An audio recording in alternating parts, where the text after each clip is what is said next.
अगला सवाल देखते हैं, अगला प्रश्न देखते हैं। अगला प्रश्न कह रहा है कि भाई जो रेशियो है इनकम ए और बी का वो 3:5 है, जबकि उनके एक्सपेंडिचर का रेशियो 4:7 है। आपको बताना है कि ए और बी अगर 24,000 और 39,000 रुपये सेव करते हैं रेस्पेक्टिवली, तो अंतर क्या होगा उनके एक्सपेंडिचर्स के बीच में। तो देखिए, एक बड़ा सिंपल सा चीज़ आपको समझाता हूँ सबसे पहले तो, कि भाई जो इनकम होती है वो क्या होती है, वो होती है एक्सपेंडिचर प्लस सेविंग। इससे क्या बनता है, इनकम। अब मुझे ज़रा एक बात बताइए आप, कि हमें अल्टीमेटली क्या निकालना है, एक्सपेंडिचर का अंतर निकालना है। तो देखिए, मैं एक रो में एक्सपेंडिचर लिखूंगा, इस रो में एक्सपेंडिचर में सेविंग जोड़ने से क्या होता है, इनकम आता है। ठीक, तो आप ऐसे समझिए कि मेरे पास एक एक्सपेंडिचर का रेशियो दिया हुआ है 4:7, और मुझे इनकम का रेशियो भी दिया गया है और वो है मेरा 3:5।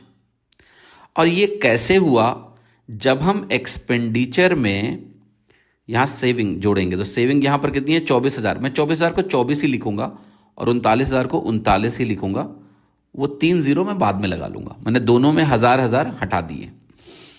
तो ये तरीका क्या होता है, ये बेसिकली होता है इनिशियल रेशियो और ये होता है फाइनल रेशियो।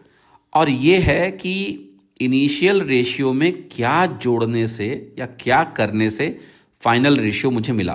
तो इनिशियल रेशियो जो भी था, इसमें रेस्पेक्टिव पार्ट में एक जगह मैंने 24,000 जोड़ दिया, एक जगह 39,000 जोड़ दिया, तो वो रेशियो कन्वर्ट हो गया 3:5 में। ये इसका लॉजिक है।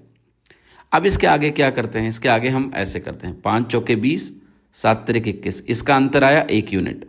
20 और 21 का अंतर 1 यूनिट आया, लिख दिया। फिर यहाँ लिखेंगे 29 इंटू 3 और 24 इंटू 5, इसका अंतर लिखेंगे। तो 24 पंचे होता है 120 माइनस 39 इंटू 3, ये आपकी वैल्यू बनेगी 117। ठीक है, अंतर आ गया 3 यूनिट।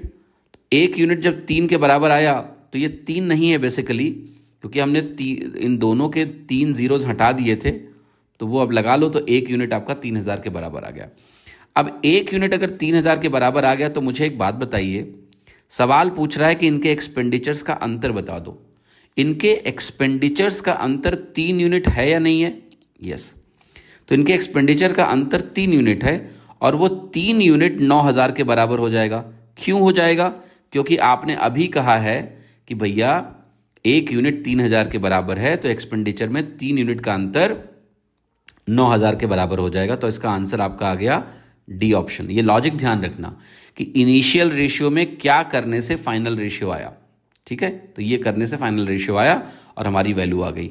और ये जो 1 यूनिट 3,000 के बराबर आई है, वो इस इनिशियल वाले रेशियो का मल्टीप्लायर कहलाती है। यानी 3,000 से मल्टीप्लाई करेंगे 4 को तो 12,000 एक्सपेंडिचर, 7 को 3,000 से गुणा करेंगे तो 21,000 एक्सपेंडिचर बी का, और इनका अंतर 3 इंटू 3,000 हो गया।